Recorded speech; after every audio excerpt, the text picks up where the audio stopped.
Hello dear friends, आप सभी का वेलकम आपके प्यारा से चैनल तनु क्लासेस 8 को में। दोस्तों आज की इस वीडियो में हम लोग पढ़ने वाले हैं 12th क्लास हिंदी का चौथा चैप्टर जिसका नाम है अर्धनारीश्वर, जिसके लेखक का नाम है रामधारी सिंह दिनकर। इस चैप्टर को हम लोग इस वीडियो में पढ़ने वाले हैं। हम लोग क्या करेंगे, पहले पूरे बायोग्राफी को आपको पढ़ाएंगे, उसके बाद इसका जो सारांश बनता है जो कि 5 नंबर का आपको पूछा जाता है उसको भी हम लोग देखेंगे। ठीक है, तो प्लीज आप लोग वीडियो को अंत तक देखिए। बहुत सारे प्रश्न जो आपसे इससे पूछे जाते हैं, जैसे आप सबको पता है बहुत सारा ऑब्जेक्टिव क्वेश्चन जो है लेखक का परिचय से पूछा जाता है, तो ध्यान से देखिएगा और सभी प्रश्न का फटाफट आंसर देने का प्रयास कीजिएगा। ठीक है, और तुरंत याद कीजिएगा क्योंकि याद यहीं पे आपको हो जाएगा। बस आप मेरी बातों को ध्यान से सुनिए। चलिए, तो चौथा चैप्टर है जिसका नाम है अर्धनारीश्वर। अर्धनारीश्वर का मतलब ही होता है कि आधा नारी और आधा जो है पुरुष। ठीक है, अर्धनारीश्वर। इसका लेखक का नाम अगर पूछा जाए, अगर बोले कि अर्धनारीश्वर का लेखक कौन है, तो वो है रामधारी सिंह दिनकर। नाम क्या है? रामधारी सिंह दिनकर। और यह जो है एक निबंध है, ध्यान रखिएगा, यह क्या है? निबंध है। जैसे कि बातचीत जो है वो क्या है, अगर पूछा जाए तो बातचीत जो है वो एक निबंध है, तो वैसे ही जो है आपका अर्धनारीश्वर भी एक निबंध है। ठीक है, उसने कहा था जो है कहानी है, संपूर्ण क्रांति जो है वो क्या है? एक भाषण है। तो उसी तरीके से अर्धनारीश्वर जो है वो एक निबंध है। अब हम लोग लेखक का परिचय को स्टार्ट करते हैं। जैसे कि आप सबको पता है लेखक का परिचय के बारे में अक्सर आपके बोर्ड एग्जाम में पूछा जाता है, तो हम लोग देखते हैं कि लेखक का परिचय में सबसे पहला जो पॉइंट है कि रामधारी सिंह दिनकर का जो जन्म है वो कब हुआ था, तो 23 सितंबर 1908 को। तो ध्यान रखिएगा, रामधारी सिंह दिनकर का जो जन्म है 23 सितंबर 1908 को हुआ था। और इसका जो निधन है कब हुआ था, तो 24 अप्रैल 1974 को रामधारी सिंह दिनकर का निधन हुआ था। तो ये दोनों डेट को आपको हर हालत में याद रखना है। अब जन्म स्थान की अगर बात करें तो सिमरिया बेगूसराय, जो कि बेगूसराय में पड़ता है, जो कि बिहार में है। ठीक है, तो ध्यान रखिएगा जन्म स्थान यानी कि जहां पर उसका जन्म हुआ हो।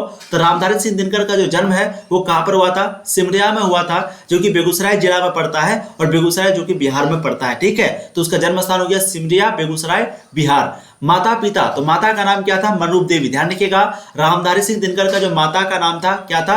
मनरूप देवी। और वहीं पे अगर बात करें हम लोग पिता का, तो पिता का नाम था रवि सिंह। पिता का नाम क्या था? रवि सिंह। माता का नाम मनरूप देवी, पिता का नाम रवि सिंह। वहीं पे अगर बात करें हम लोग पत्नी के बारे में, तो रामधारी सिंह दिनकर का पत्नी का नाम क्या था? तो श्यामवती देवी। ध्यान रखिएगा, श्यामवती देवी। तो पत्नी का नाम था श्यामवती देवी। किसका? रामधारी सिंह दिनकर का। ठीक है, तो माता पिता का नाम ध्यान रखिएगा, पत्नी का नाम रखिएगा, निधन जन्म स्थान सिमरिया बेगूसराय बिहार। हो सके तो यहाँ पर आप लोग स्क्रीनशॉट ले लीजिए। चलिए, अब हम लोग बात करते हैं उनकी शिक्षा के बारे में, यानी कि उन्होंने जो है कहाँ से पढ़ाई की थी। देखिए, रामधारी सिंह दिनकर जो है शुरुआत में शिक्षा जो है वो गांव और उसके आसपास से लिए थे। यानी कि शुरुआत में जो है वो कहाँ से अपना शिक्षा पढ़ाई स्टार्ट किए थे, तो अपने गांव से ही, और अपना मतलब कि आसपास गांव और गांव के आसपास की जो जगह है वहीं से उन्होंने जो है शुरुआती शिक्षा, जिसको हम लोग बोलते हैं जो बेसिक वाला जो शिक्षा है, उसको प्राप्त किए थे। उसके बाद 1928 में मोकामा घाट रेलवे हाई स्कूल से मैट्रिक। तो अगर पूछा जाए कि रामधारी सिंह दिनकर मैट्रिक कब किया था, तो 1928 में। कहां से? मोकामा घाट रेलवे हाई स्कूल से। ठीक है, तो 1928 ईस्वी में मोकामा घाट रेलवे हाई स्कूल से जो है रामधारी सिंह दिनकर ने मैट्रिक किया था। उसके बाद 1932 में पटना कॉलेज से बीए ऑनर्स इतिहास किया था। ध्यान रखिएगा, 1928 में क्या किया? मोकामा से वो क्या किया? रेलवे हाई स्कूल से मैट्रिक किया। और 1928 के बाद जस्ट 2 साल के बाद क्या होता है? इंटर होता है। ठीक है, तो इंटर जो है वो उन्होंने जो है 1930 में किया था, लेकिन यहाँ पर आपका बुक में दिया हुआ नहीं है। लेकिन ध्यान रखिएगा, अगर 1928 में उन्होंने मैट्रिक किया तो 100% है कि 1930 में जो है उन्होंने इंटर का परीक्षा दिया था। ठीक है, और 1932 में उन्होंने जो है पटना कॉलेज से बीए ऑनर्स किया था। कौन सा सब्जेक्ट से? अगर बीए ऑनर्स अगर पूछे कि बीए ऑनर्स जो है वो कौन सा सब्जेक्ट से किया था, तो इतिहास से किया था। ठीक है, चलिए अब हम लोग बात करते हैं कि रामधारी सिंह दिनकर ने कौन कौन से काम किए थे, उसको हम लोग देखते हैं। सबसे पहले वो जो है प्रधानाध्यापक था, यानी कि वो जो है प्रिंसिपल था HE स्कूल बरबीघा का। ठीक है, तो ध्यान रखिएगा, सबसे पहला पॉइंट यही बनता है कि रामधारी सिंह दिनकर जो है प्रधानाध्यापक था। कौन से स्कूल का? तो HE स्कूल बरबीघा का। ठीक है, फिर वो जो है सब रजिस्ट्रार था, सब डायरेक्टर भी था, और जनसंपर्क विभाग एवं बिहार विश्वविद्यालय में हिंदी के प्रोफेसर थे। ध्यान रखिएगा, सब रजिस्ट्रार भी था, सब डायरेक्टर भी था, जनसंपर्क विभाग एवं बिहार विश्वविद्यालय में जो है वो हिंदी के क्या थे? प्रोफेसर थे। उसके बाद यानी कि वो बिहार विश्वविद्यालय में प्रोफेसर भी रह चुके हैं। कौन से सब्जेक्ट के? हिंदी के। उसके बाद भागलपुर विश्वविद्यालय में उपकुलपति, और भागलपुर जो विश्वविद्यालय है, यूनिवर्सिटी जो है वहां पर वो जो है क्या थे? उपकुलपति थे। क्या थे? उपकुलपति। और हिंदी सलाहकार के रूप में भी जो है उन्होंने कार्य किया था। किसके रूप में? हिंदी सलाहकार के रूप में भी जो है उन्होंने कार्य किया था। कौन? रामधारी सिंह दिनकर। ध्यान रखिएगा, बहुत ही इंपॉर्टेंट पॉइंट यहाँ पर पूछा जाता है। अब हम लोग अगला पॉइंट पर बात करते हैं साहित्यिक अभिरुचि के बारे में। देखिए, 1925 में जो है उन्होंने छात्र सहोदर में पहली कविता प्रकाशित की थी। तो अगर पूछा जाए कि रामधारी सिंह दिनकर जो है सबसे पहली कविता कब प्रकाशित की थी, तो ध्यान रखिएगा 1925 में। क्या नाम? छात्र सहोदर में। ठीक है, तो ध्यान रखिएगा 1925 में छात्र सहोदर में पहली कविता उन्होंने जो है प्रकाशित की थी। उसके बाद देश यानी कि पटना, प्रकाश बेगूसराय, प्रतिमा कन्नौज में छात्र जीवन में अनेक रचनाएं जो है उन्होंने प्रकाशित की। देश के बारे में प्रकाशन, बेगूसराय, प्रतिमा कन्नौज में छात्र जीवन में जो है अनेक उन्होंने रचनाएं की। 21 वर्ष की अवस्था में पहली कविता पुस्तक जिसका नाम था प्रणभंग प्रकाशित किया। तो ध्यान रखिएगा, अगर आपको पूछा जाए कि उनकी पहली कविता पुस्तक का नाम क्या है, तो प्रणभंग। ठीक है, क्या है? प्रणभंग, जिनको जो है उन्होंने ओनली 21 ईयर्स यानी कि 21 साल की उम्र में जो है उन्होंने पहला कविता पुस्तक जिसका नाम था प्रणभंग उसको प्रकाशित किया था, जो कि बहुत ही बड़ी बात है। तो ये हो गया आपका साहित्यिक अभिरुचि। ठीक है, अब हम लोग बात करते हैं जो कि काफी इंपोर्टेंट है आपका कृतियां के बारे में, उनके मुख्य कृतियां के बारे में। फिर हम लोग प्रमुख उसका गद्य कृतियां जो उसको देखेंगे और उनको जो है क्या क्या सम्मान मिला उनको देखेंगे। चलिए, तो रामधारी सिंह दिनकर का जो कृतियां है, सबसे पहला जो प्रमुख काव्य कृतियां में सबसे पहला है प्रणभंग, जो कि 1929 में। ठीक है, ध्यान रखिएगा, प्रमुख काव्य कृतियां यानी कि सबसे जो उनका जो काम है, जो उन्होंने जो भी लिखा, जो भी प्रकाशन किया, ठीक है, उन्हीं को हम लोग कृतियां बोलते हैं, यानी कि उन्हीं के द्वारा जो भी कहानी, कविता जो भी लिखा गया। तो सबसे पहला अभी मैंने आपको बताया कि 21 साल की उम्र में जो है उन्होंने पहली पुस्तक लिखी थी जिसका नाम क्या रखा, तो प्रणभंग। ठीक है, ध्यान रखिएगा। तो सबसे पहला आपका हो गया 1929 में क्या हो गया, प्रणभंग। उसके बाद फिर उन्होंने जो है रेणुका की भी रचना किए थे। कब किए थे? 1935 में। फिर उन्होंने जो है हुंकार की रचना किए थे। कब किए थे? 1938 में। फिर उन्होंने रसवंती की भी रचना किए थे। कब किए थे? 1940 में। फिर उन्होंने कुरुक्षेत्र की रचना किए थे 1946 में। फिर उन्होंने रसमृति की रचना की थी 1952 में। बस आपको थोड़ा सा इसको 2-3 बार रिपीट करना, पढ़ लेना है, स्क्रीनशॉट ले लेना है, फिर जो है ये आपको याद हो जाएगा। आपको प्रश्न इस तरह से पूछा जाएगा, इनमें से कौन रामधारी सिंह दिनकर की रचना है, या फिर पूछेगा इनमें से कौन रामधारी सिंह दिनकर की रचना नहीं है। वहां पर आपको जो है 3 ऑप्शन दे देगा। ठीक है, गलत गलत, और 3 ऑप्शन बिल्कुल सही दे देगा, 1 ऑप्शन गलत दे देगा। अब बोलेगा कि इनमें से कौन रामधारी सिंह दिनकर की रचना नहीं है, तो वहां पर जो है आपको ये सब कुछ याद रखना पड़ेगा। ठीक है, तो रामधारी सिंह दिनकर की जो प्रमुख कृतियां है उनमें से सबसे पहला है प्रणभंग, दूसरा है रेणुका जो कि 1935 में जो है प्रकाशित हुआ था, तीसरा है हुंकार, चौथा है रसवती, पांचवा है कुरुक्षेत्र, छठा है आपका रसमृति, सातवां है नील कुसुम जो कि कब 1954 में प्रकाशित हुआ था। कब? 1954 में। उसके बाद 8वां है उर्वशी जो कि काफी इंपोर्टेंट है, अक्सर पूछा जाता है उर्वशी के बारे में। तो 8वां जो है वो हो गया आपका उर्वशी। उसके बाद 9वां है आपका परशुराम की प्रतीक्षा, ये कब प्रकाशित हुआ था? 1963 में। ठीक है, उसके बाद अगला नेक्स्ट है आपका कोमलता और कवित्व जो कि 1964 में प्रकाशित हुआ था। फिर नेक्स्ट है आपका हारे को हरिनाम जो कि 1970 में प्रकाशित हुआ था। तो ध्यान रखिएगा, रामधारी सिंह दिनकर का जो एक कृति है जिसका नाम है हारे को हरिनाम, ये कब प्रकाशित हुआ था? 1970 में। और ये जो उर्वशी है जो कि काफी इंपोर्टेंट है, ये कब प्रकाशित हुआ था? 1961 में। ठीक है, ये हो गया प्रमुख काव्य कृतियां किसका? रामधारी सिंह दिनकर का। अब हम लोग अगला पॉइंट पर चलते हैं, प्रमुख गद्य काव्य कृतियां के बारे में। चलिए, प्रमुख गद्य कृतियां में जो सबसे पहला आपका वो है मिट्टी की ओर, यानी कि उन्होंने जो रचना किया सबसे पहला कृतिया का, गद्य कृति का, वो क्या है? मिट्टी की ओर, जो कि कब रचना हुआ था इसका, ये कब प्रकाशित हुआ था? 1946 में। तो ध्यान रखिएगा, मिट्टी की ओर जो कि रामधारी सिंह दिनकर के द्वारा लिखा गया है वो प्रकाशित कब हुआ था? 1946 में। उसके बाद फिर अर्धनारीश्वर वो कब प्रकाशित हुआ था? 1952 में। देखिए, अगर किसी को भी इस तरह का पीडीएफ चाहिए, ये पीडीएफ चाहिए, तो आपको सिंपली इस नंबर पे कांटेक्ट करना है। मैं बार बार बोलता हूं क्योंकि फिर बाद में आप लोग जो है पछताते किस तरीके से?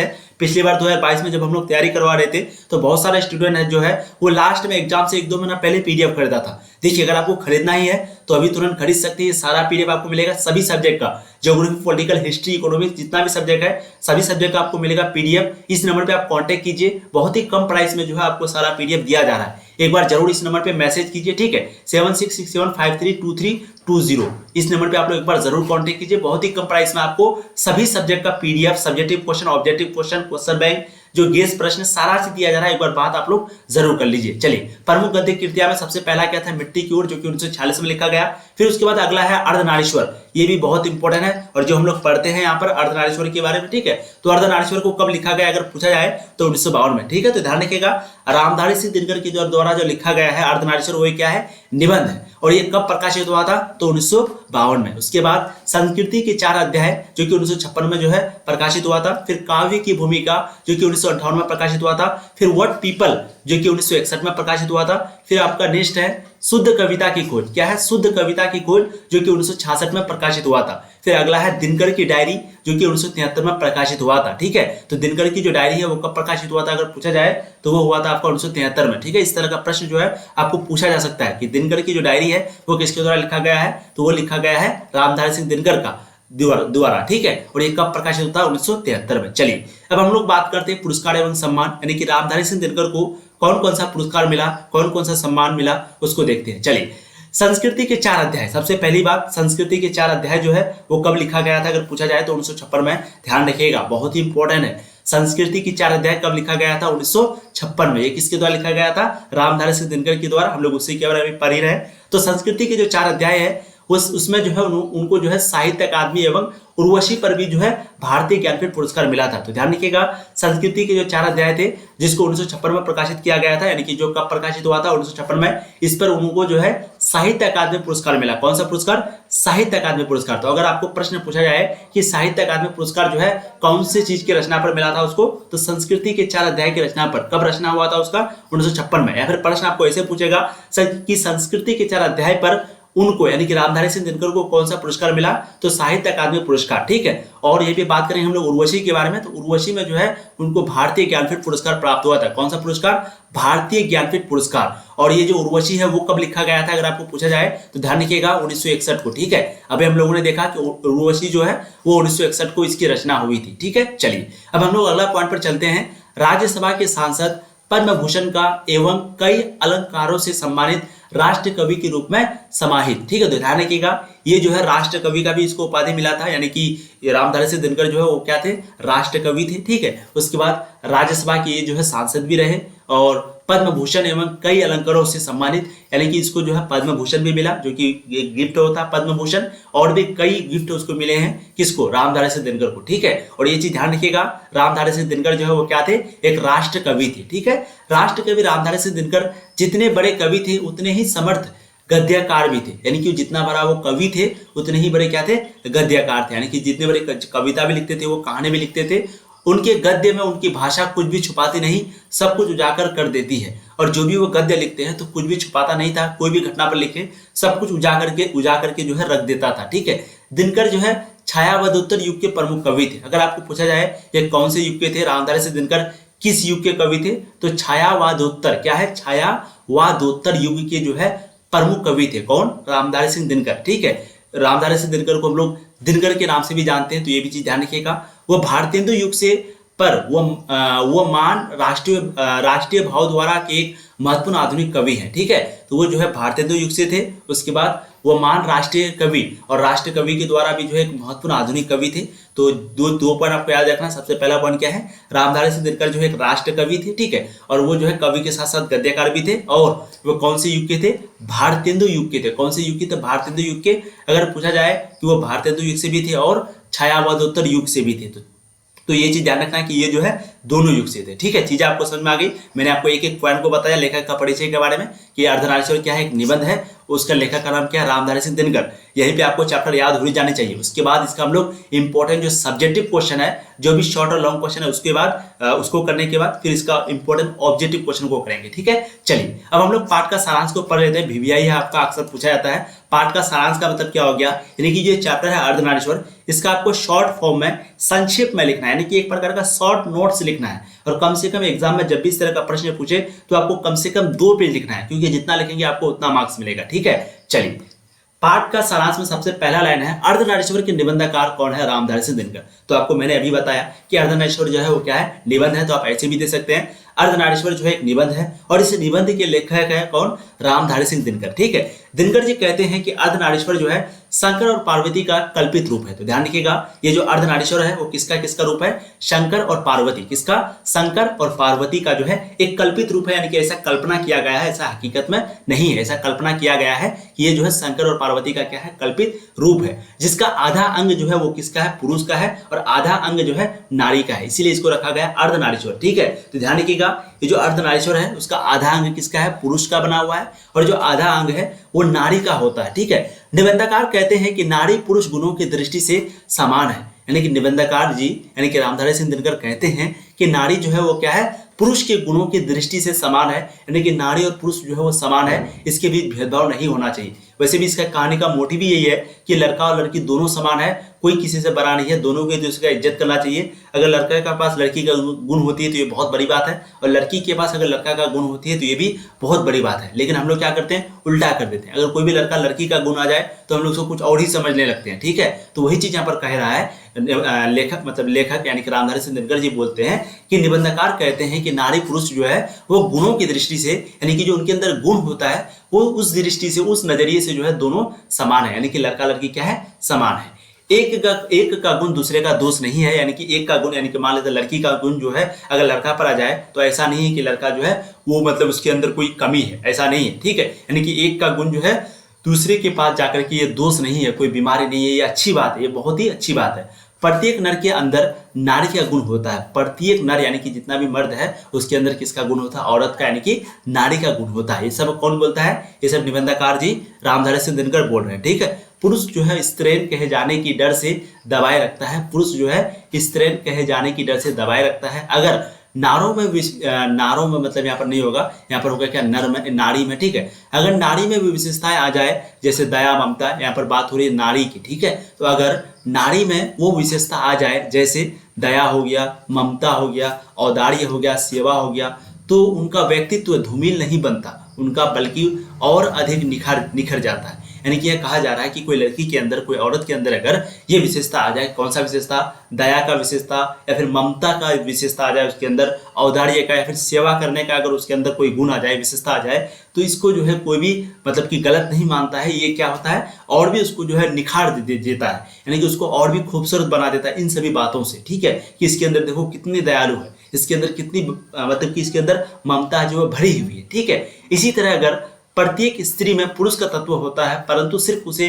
कोमल शरीर वाले पुरुष को आनंद देने वाली, रचना घर की दीवारों में रहने वाली मानसिकता उसे अलग बनाती है। और इसी तरह प्रत्येक स्त्री में जो है किसका तत्व होता है, पुरुष का तत्व होता है, लेकिन सिर्फ उसे कोमल शरीर वाले पुरुष को क्या है, सिर्फ उसे कोमल शरीर वाले पुरुष को आनंद देने वाले रचना घर की दीवारों में रहने वाली मानसिकता उसे अलग बनाती है। और हम लोग ऐसा सोचते हैं कि उसके अंदर जो पुरुष का तत्व है वो कुछ नहीं है, वो क्या है, कोमल है। और कोमल शरीर वाली जो है वो एक है, ठीक है, जो कि पुरुष को सिर्फ आनंद देने वाली रचना है, और जो कि सिर्फ घर की दीवारों में रहती है। किसके दीवारों में, घर के चार दीवारों में रहती है। ये मानसिकता जो है उसे अलग बनाती है, और इसीलिए इसे दुर्बल कहे जाने लगा, और इसीलिए जो है औरतों को, लड़कियों को क्या कहे जाने लगा, दुर्बल, ठीक है। समय बीतने के साथ ही पुरुषों ने महिलाओं के अधिकार को दबाता गया, और समय बीतने के साथ ही पुरुष जो है वो महिलाओं के अधिकार को दबाता गया। जैसे कि आप लोग जानते हैं पहले क्या था, सती प्रथा था, जिसमें क्या होता था कि अगर पुरुष की मृत्यु हो जाए तो जो उसकी पत्नी होती थी उसकी भी मृत्यु हो जाती थी। फिर दहेज वगैरह में कोई हिस्सा नहीं था। तो बहुत सारा घटना है जो कि हमेशा औरतों के साथ होता जा रहा है। अभी भी बहुत जगह है, बहुत से ऐसे मतलब हिंदू के अंदर जो छोटा छोटा जो जाति है वहाँ भी अभी भी है जहाँ पर अभी भी दहेज नहीं दिया जाता है। मतलब दहेज तो वो गलत चीज़ है, लेकिन जो प्रॉपर्टी है, जैसे पिता की मृत्यु हो गई, उसकी माता पिता की मृत्यु हो गई, उसके बाद जो उसका प्रॉपर्टी है, संपत्ति है, उस पर जो अधिकार है सिर्फ पुरुष का होता है, जो कि दोनों का होना चाहिए। अभी भी है ऐसा, ठीक है। तो समय बीतने के साथ ही पुरुषों ने महिलाओं के अधिकार को दबाता गया। पुरुष और स्त्री के बीच अधिकार और हक का बंटवारा हो गया। महिलाओं को सिर्फ सुख का साधन समझा जाने लगा, ठीक है। और समय बीतने के साथ ही क्या हो गया कि पुरुषों ने जो है महिला को और दबाते गया, ठीक है। उसके बाद पुरुष और स्त्री के बीच अधिकार और हक का बंटवारा हो गया। एक अधिकार और एक हक, तुम्हारे पास ये हक नहीं है और तुम्हारे पास ये अधिकार नहीं है, इसका क्या हो गया, बंटवारा हो गया। किसके बीच, पुरुषों और स्त्री के बीच। महिलाओं को सिर्फ सुख का साधन समझा जाने लगा, और महिलाओं को जो है सिर्फ सुख, यानी कि महिला है तो आपके पास सुख है, इस प्रकार का सुख का साधन समझा जाने लगा। किसको, महिलाओं को। ये कौन कहते हैं ये सभी बात रामधारी सिंह दिनकर कहते हैं, ठीक है। निबंधकार कहते हैं कि आदि मानव और आदि मानवी होते तो अनहेफसोस होता। ये अगर आदि मानव होते, ठीक है, आदि मानवी होते तो हमें जो है अफसोस नहीं होता। मैंने तो नारी में अंतर नहीं किया, हम साथ साथ रहे। पशु और पक्षियों में भी नर नारी होते हैं, लेकिन वे नारियां पर कोई भेदभाव नहीं किया, ठीक है। और कहते हैं कि जानवर वगैरह में भी नर नारी होते हैं, लेकिन वो कभी भी नर नारी पर भेदभाव नहीं करते हैं। लेकिन हम लोग इंसान हैं फिर भी करते हैं। अगर हम लोग आदि मानव होते तो कोई बात नहीं, लेकिन हम लोग क्या है, एक इंसान है तब भी ऐसा करते हैं, ठीक है। दिनकर जी स्त्री के प्रति टैगोर, प्रसाद और प्रेमचंद्र जैसे कवियों के विचार से असहमत थे। उनकी नारी के प्रति कोमलतावादी रूमानी दृष्टि का विरोध करते थे। समझ गए? यानी कि रविंद्रनाथ टैगोर और प्रेमचंद्र जो है वो रविंद्रनाथ मतलब कि टैगोर प्रसाद और प्रेमचंद्र जो है वो क्या कहते थे कि नारी जो है क्या होती है, कोमलतावादी होती है, बहुत ही कोमल होती है, बहुत ही मासूम होती है, माशूका जिसको हम लोग बोलते हैं उस तरह की होती है। लेकिन प्रेमचंद्र जो है इसकी बात मतलब कि रामधारी सिंह दिनकर जो है इसकी बात का क्या करते हैं, विरोध करते हैं। प्रेमचंद्र ने कहा है कि जब पुरुष नारी का रूप लेता है तो देवता बन जाता है। जब पुरुष नारी का अगर रूप ले ले तो वो क्या बन जाता है, देवता। लेकिन जब नारी पुरुष का रूप लेती है तो वो राक्षसी बन जाती है। यानी कि ऐसा धारणा, एक प्रश्न भी आपको पूछा जाता है कि ये किसने कहा था कि जब पुरुष नारी का रूप लेता है तो वो देवता बन जाता है और जब नारी पुरुष का रूप लेती है वो राक्षसी बन जाती है। ये जो है प्रेमचंद्र ने कहा था। ठीक है, तो इस तरह का प्रश्न जो है आपको पूछा भी गया, ध्यान रखिएगा। ये कौन कहा था? प्रेमचंद्र ने कहा था। दिनकर जी कहते हैं कि यह सुनने में बहुत अच्छा लगता है। दिनकर जी क्या कहते हैं कि ये सुनने में बहुत अच्छा लगता है। क्या सुनने में? यानी कि जब पुरुष नारी का गुण लेता है तो वो देवता बन जाता है और जब नारी पुरुष का गुण लेता है तो वो राक्षसी बन जाती है। इसी को सुनने में दिनकर जी को बहुत ही अच्छा लगता है कि नारी स्वप्न है, नारी क्या है, एक सपना है, नारी जो है एक सुगंध है, नारी जो है क्या है, पुरुष की बाह पर झूलती है। नारी क्या है, एक सुगंध है, नारी एक सपना है, नारी जो है पुरुष की बाह पर झूलती है। उसके बाद माला है, वो क्या है, एक माला है। पुरुष अब नारियों से कहने लगा है कि तुम्हें घर से निकलने की जरूरत नहीं है, मैं अकेला काफी हूं, क्योंकि नारी को क्रीड़ा का वास्तु मानता है जिसमें धूलकण ना लग जाए। ठीक है, तो क्योंकि नारी को क्या होता है, क्रीड़ा का वस्तु माना जाता है जिसमें धूलकण ना लग जाए। यानी कि कहने का मतलब यह है कि पुरुष लोग क्या करते हैं कि नारियों को घर में रहने बोलते हैं कि इसका चेहरा खराब हो जाएगा, ऐसा वगैरह हो जाएगा। तो नारी अब क्या बोलते हैं कि नहीं, तुम अब कुछ नहीं कर सकते हो, कोई बात नहीं, मैं अकेला काफी हूं, तुम्हारे निकलने की जरूरत नहीं है। ऐसा आप कौन बोलता है? तो ऐसा अब नारी बोलता है। पुरुष अब नारी से पुरुष जो है ऐसा बोलता है। किसको बोलता है? ये नारी को बोलता है कि तुम्हें घर से निकलने की जरूरत नहीं है, मैं अकेला काफी हूँ, तुम्हारे पास धुलकन वगैरह लग जाएगा, चेहरा वगैरह खराब हो जाएगी। इस तरीके से अभी बोलते हैं। निबंधकार कहते हैं कि प्रत्येक नर को एक हद तक नारी और नारी को एक हद तक नर बनना भी आवश्यक है। और निबंधकार रामधारी सिंह दिनकर कहते हैं कि प्रत्येक जितने भी लड़के हैं उसको लड़की का कुछ गुण होना चाहिए, उसी तरीके से कुछ थोड़ा बहुत ही सही, और नारी को जो है यानी कि लड़कियों को जो है एक हद तक नर का यानी कि पुरुष का गुण होना चाहिए। गांधी जी ने अपने जीवन के अंतिम दिनों में नारीत्व का भी साधना की थी। उनकी पोती ने उन पर जो पुस्तक लिखी है उसका नाम ही बापू मेरी माँ है। ठीक है, बापू मेरी माँ है। तो ये किसने लिखा था अगर पूछा जाए तो गांधी जी की पोती ने लिखा था, जिसका नाम क्या है, बापू मेरी माँ है। ठीक है, ध्यान रखिएगा, सभी प्रश्न जो आपके लिए इंपॉर्टेंट है। तो आपको जो है ये सारांश लिख देना, पाठ का सारांश। चैप्टर तो आपको समझ में आया होगा कि बेसिकली अर्धनारीश्वर में जो है रामधारी सिंह दिनकर कहना चाहता है कि पुरुष और स्त्री जो है दोनों समान होते हैं। कुछ कुछ गुण पुरुष का स्त्री में होना चाहिए और कुछ कुछ स्त्री का गुण जो है पुरुष में होना चाहिए। यही चीज रामधारी सिंह दिनकर कहना चाहते हैं। ठीक है, तो हम लोगों ने इसका पूरा जो है संपूर्ण सब कुछ पढ़ लिया। अब इसका जो है नेक्स्ट वीडियो में हम लोग सब्जेक्टिव क्वेश्चन को करेंगे और इसके बाद फिर हम लोग इसका ऑब्जेक्टिव क्वेश्चन को करेंगे। ठीक है, किसी को भी पीडीएफ चाहिए किसी भी सब्जेक्ट का 7667532320 इस नंबर पे कांटेक्ट करें। आपको बहुत ही मजे के साथ सारा पीडीएफ मिलता है। हर बार जो पहले भेज दिए वो भी आपको मिल जाएगा, बस एक बार आप मैसेज जरूर करें। ठीक है, thank you so much. Please ज्यादा से ज्यादा वीडियो को शेयर कीजिए। अभी भी बहुत सारे आपके दोस्त हैं जो कि तैयारी शुरू नहीं की है, तो प्लीज कम से कम आप लोग टारगेट कीजिए 10-12 स्टूडेंट को शेयर करने का। सभी को बताइए कि तैयारी शुरू हो चुकी है। हम लोग भी जल्दी सिलेबस को भी समाप्त करेंगे, इसलिए ज्यादा से ज्यादा स्टूडेंट को जल्दी जुड़ जाने को लिए। फिर जैसे ही ज्यादा स्टूडेंट जुड़ जाता है तो हम लोग जो सिलेबस है वो और फास्ट कर देंगे। ठीक है, एक दिन में 2-3 करके वीडियो अपलोड करेंगे। तो प्लीज आप लोग ज्यादा से ज्यादा शेयर कीजिए। हम लोग बहुत मजे के साथ पूरे सिलेबस को कंप्लीट करने वाले हैं, शेयर जरूर कीजिएगा। ठीक है, थैंक यू सो मच। ऐसे ही पढ़ाई करते रहिए। All the